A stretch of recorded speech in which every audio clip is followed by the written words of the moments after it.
This is another episode of Dangerous Ideas. My name is Shawn. I'm an innovation strategist. What we do is we break down concepts and frameworks that will change your life. Oh, wow. Hey, everyone. My name is Shawn. This is another episode of Dangerous Ideas. In this podcast, what we do is we break down concepts and frameworks that will change your life, change your business, change your career, but most importantly, change your life. And this is going to be a short pod today. But what I wanted to do is bring in some concepts that is helping to fuel my next book, which is really centered around status. So anytime I hear people talk about the idea of status, I want to remember it. I want to write it down. I want to pull it into my research, because my belief is that status can drive innovation. The idea that we want something that someone else has done, it actually fuels innovation. It's the reason why we created a better society.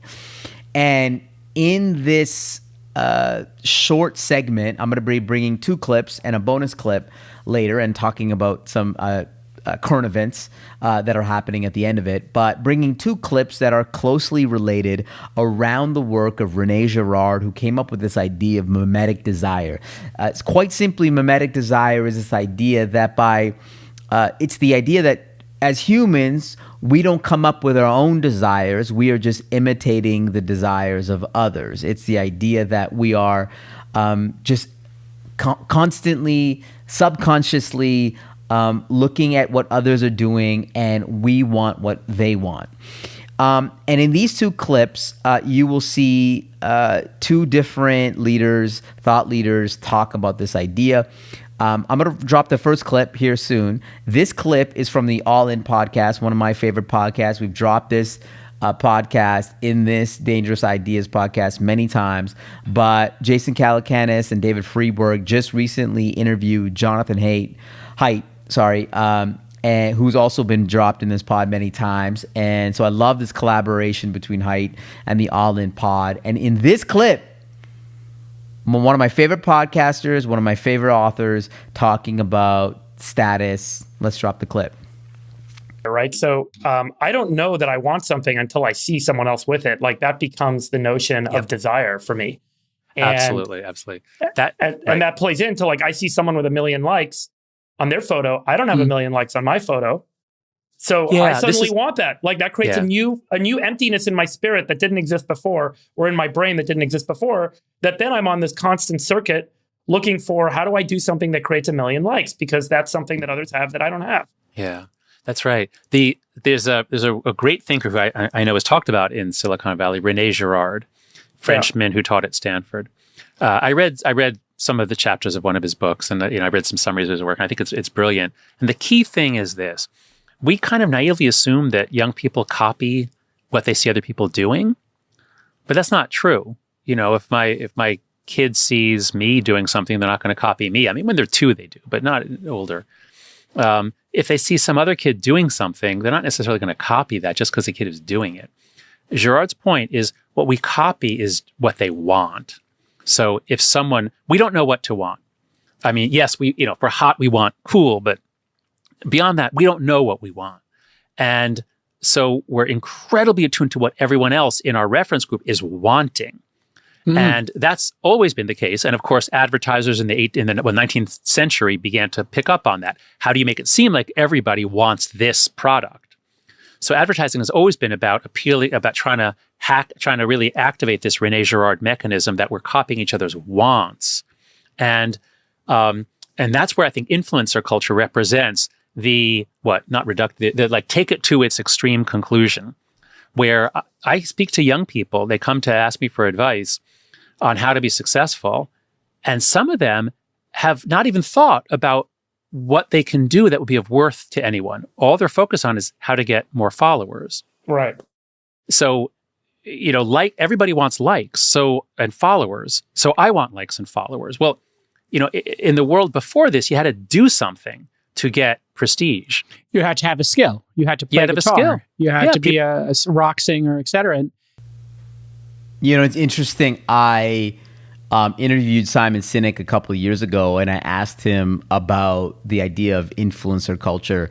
And he actually brought up this entire point, is that back in the day, the individuals that achieved a certain level of status did something. They were a pilot, they were a teacher, they were a business owner, they were they went through a grind and actually had some sort of badge, some sort of accomplishment, and those became the new influencers, the astronauts, the Pulitzer Prize winners. Those became people that we desired to be.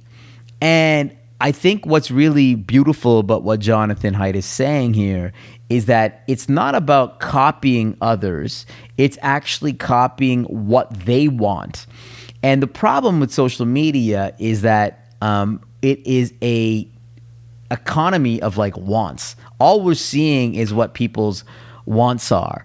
And this idea that we want more likes or comments or followings, because that seems like what the culture, that's what influencers want. That's what, people with high status have. It begins to dilute what it means to have prestige, right? There is no end to it, right? It's like, it's actually a unfulfilling end, right? Once you have the likes and the views and the comments, what do you have at the end? You're pretty hollow. And maybe that goes to anything that you buy, which is, you may want a really nice car, but when you get it, your satisfaction might be way less than when you actually wanted it. It was interesting. My friends and I, we were in Vegas this past weekend, and we were talking about things that we desired or things that we wanted. And one of my friends, his name is Varun, we were talking about this a number of months ago, is that one of the things that he really wanted was a watch. He wanted a really great Rolex. And he was thinking a lot about getting this Rolex. And I just asked him the question, I'm just curious, why do you want the Rolex? And by just asking that question, I don't think that he was able to come up with a really succinct answer or compelling answer as to why he wanted it. I think part of the pressure was that a lot of people within his circle also have nice watches. And so this may have been a subconscious mimetic desire that people within his circle want a watch, and then he also wants a nice watch. And when I saw him in Vegas, he said, actually, your conversation helped me, because I thought to myself, that's actually the case, that I feel like I am subconsciously getting pressured to want this watch. He still wants the watch, but he's actually changing his perspective, which is when I get to a level where I feel like I deserve a watch, like when I feel I get to a certain level of status in my own career, whether it's around wealth or a number, then at that point I will treat myself with a watch, which is a different way of framing it. He's trying to, treat himself to a watch. But that was interesting. And another, my other friend Jeff, he asked me after that. He's like, "What do you desire? Like, what is a physical object that you desire?" And I was really trying to rack my brain around something that I really, really wanted from a object perspective. And I really couldn't think of anything that I wanted. And I said to him, the fact that I can't think of something right now is probably a good thing. And I want to keep it that way. Like, I'm not chasing something. I don't want to chase something for, status or as a flex at the end of the day. And I think it's also because I've been reading a lot about mimetic desire, and I'm trying to be anti-mimetic desire, right? I'm trying to really dial down as to why I want what I want. And I think this is such an important dangerous idea because evaluating what we want is such a powerful thought, or it's a powerful exercise, because it will really drill down as to what you truly want. And of course, if you believe Rene Girard, what you truly want is actually what other people want, right? One of the most powerful moments of my career is when I was getting into management consulting. And the way that I tried to get into management consulting was I literally met with every single person within management consulting, all the leaders, all the partners, wanting to understand what it was all about. I was in accounting at the time. And I finally had a meeting with the final boss. His name was Paul Mark Fournette, a great leader, somebody that inspired me throughout my entire career. And I remember I had the interview with him. And I was excited because at that point, I'd already met with a ton of different leaders before getting into consulting.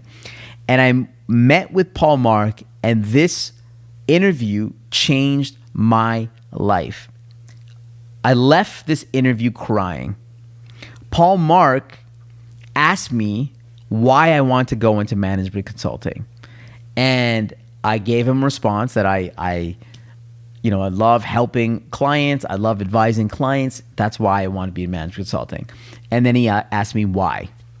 And then I said, part of the reason why I love helping people is that, I saw my father, he had his own accounting practice, and that's what he did is help, his clients with their particular problems. And that's part of the reason why I want to be in consulting.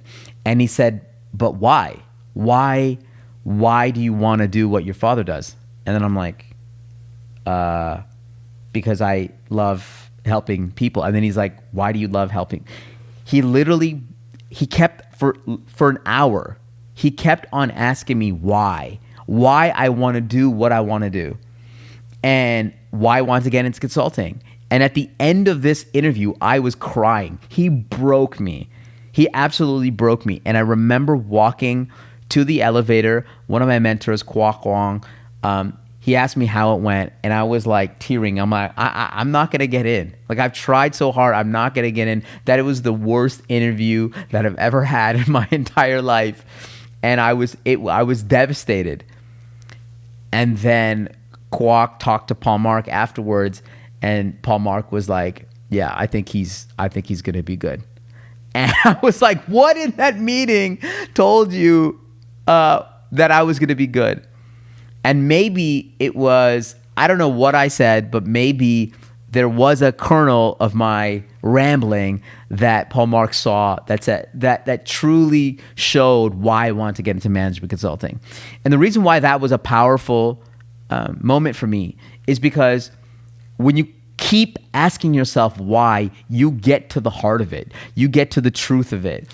And I think this is an important exercise that we should all go through, is if you want something, go down to the core reason as to why you truly want it, and you will find out what you truly want. So keep asking why. Like, I don't know how many times he asked me why in that interview, but it was really important. And actually, after he did that, then Simon Sinek had his famous talk, TEDx talk, which is starting with why. And, we had this purpose revolution that started. And I still remember to that day, Paul Mark asking me the idea of why. So Jonathan Haidt on All In Podcast. Love this. Now, this podcast, there's a clip from this podcast from Econ Talk with Russ Roberts. This, if you want to be an intellectual, this got to be the best podcast on the planet. Russ Roberts was interviewing a great author and thinker. Her name is Cynthia Haven, who also has has researched mimetic desire and Rene Girard a ton. And there's a very short clip here that I actually thought was very simple, very short, but incredibly compelling. Let's drop it. He always says it begins with envy. It begins with, but it actually, the envy itself is beginning because we actually long to be someone else. We don't want to just imitate them. We want to occupy them. We want to be them. And that is why all desire is a desire for being. We crave something other than we are. Obviously, that can be a good thing. We can become better, but it also puts us in competition with other people. Hence the problem. Talk about that in. Incredible. This is such a simple and powerful message as it pertains to mimetic desire.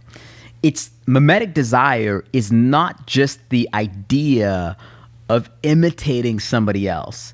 It is the idea that all desires are about being. It's about identity. It's about occupying. It's about being somebody else at the end of the day. So it's not just imitating other people and what they want. It's also just like, I literally want to be that person. And I find this such an interesting take on Girard's work, because one of the things that I have been obviously focused on, that's what I mentioned at the beginning of this pod, is this idea that status can drive innovation.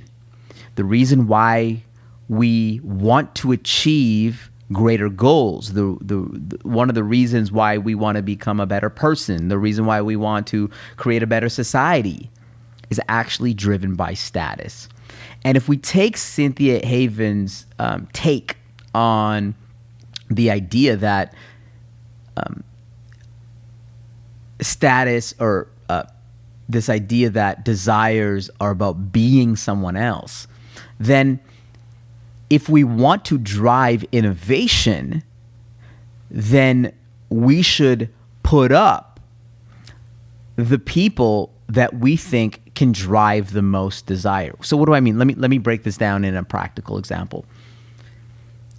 If I'm a leader in a particular industry and I want to recruit more people within this particular industry, the best recruiting technique that you could ever use is to promote somebody that is happy, that is doing well, that has accumulated great status in that particular industry, and focus your attention and other people's attention on that individual.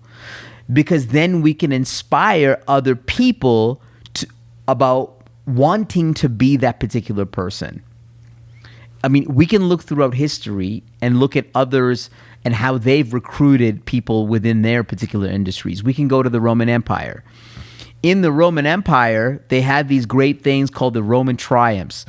Military victories, successful general would parade down the street in spectacular fashion. It was like the Stanley Cup parade or the NBA parade or the NFL championship parade.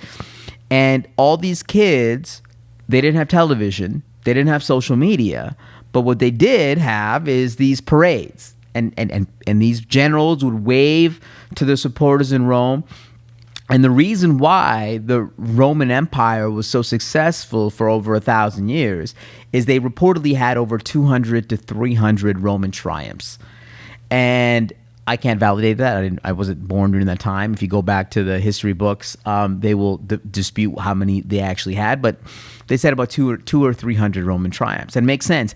If you were a kid, you didn't have television, you didn't have movies, you didn't have social media. When people are parading down the street and getting so much status, guess what kids wanted to do when they grew up? They wanted to be in the military. They wanted to be the general.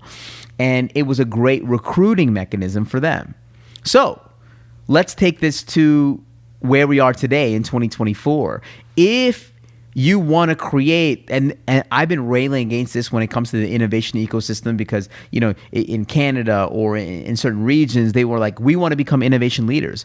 Well, if you want to become an innovation leader, what you need to do is you need to promote the individuals that have created the best companies in those regions and promote them and put them on a pedestal and create a billboard out of them and get their stories out so more people want to be them. You see, desire is based on Cynthia Haven, desire is not just about imitating others. It's about being someone else. So if you want to create a region that wants to promote innovation, you have to promote the innovators and put them on a pedestal at the end of the day. And I think we forget how much status is, it drives everything. It can explain so much. So I love this take on Cynthia Haven. This may be one of the most dangerous ideas out there. So replay this, whatever you got to do. This is incredibly important. Let's get to the next one. Next dangerous idea is from great podcast by Chris Williamson called the Modern Wisdom Podcast. He periodically interviews this guy, Gurwinder Bogle, who probably has some of the most deepest, insightful tweets, and just a great Substack, a great person to follow. In this podcast, they talk about a really dangerous idea that is inspired by George Carlin, one of the most famous comedians to ever live. Let's drop the clip. False consensus effect. Everyone driving slower than you is an idiot, and everyone driving faster than you is a maniac. George Carlin. Our model of the world assumes people are like us. We don't just do whatever we consider normal, we also consider normal whatever we do. Yeah, so I think this is a very important point, because we only know ourselves, and we kind of, because we're so familiar with ourselves, we tend to use ourselves as the baseline by which we judge everything else. And this can cause problems because, let's say, if you're somebody who is around somebody else, you're inclined to find this person annoying because they're not like you. There's two ways you can look at this. Either you can look at it as that person is annoying, or I am easily annoyed. And what people tend to do is they almost always err on the side of considering the other person annoying. You know, so this is just one example, but this is pretty much what we do in our lives, up and down, everywhere. Like, we do it all over the shop. And the reason why I think it's important is because if we start asking ourselves, well, hang on a second, maybe I'm the issue, maybe I'm seeing things differently because of my experiences, we can actually get a more grounded understanding of actually what's going on. This goes back to the idea of asking yourself why. Like, why do you do things the way that you do? And it's a great reminder that every single person views the world through their own lens. And it's a reminder that we have to take a step back and honestly appreciate other people's viewpoints and other people's perspectives. And sometimes our viewpoints get clouded and we think that we're right. We think the world, I actually think that this is the Truman Show effect, which is the idea that we think that the world revolves around not only us, but our ideas and our perceptions. I'll give you an example, a personal example that I needed to change. One of my pet peeves, which I've been trying to change, is when I see, like, let's say it's a friend's birthday, and I have other friends that won't go to that birthday because they have a softball game, or like the Oilers are playing a game, and they will choose something else over their friends. Now, as somebody that is a loyal friend, I will always choose my friends or family over any other external thing that's happening, other than maybe something that might happen at work. And livelihood and career, that might be important. Let's say you had to go somewhere. I totally get that. If you had a shift at the restaurant that you need to take, and that coincided with your friend's birthday, that I can see. But I've always been personally critical of friends that miss birthdays or miss massive events for people because they have some like football game or soccer game that they are playing in. They're like in Div 7 or Div 8. And this personally happened to me. Like I had my birthday and then I had a group of friends. It was like their preseason Div 7 basketball, men's league, middle-aged men's league. And I had to move the birthday because there were so many people and I didn't want to piss them off. And I was I was low-key annoyed by it, right? I'm like, guys, it's a preseason game. You can come to the Saturday night birthday. But I was wrong. And I now see that I was wrong because I'm only looking at through my lens.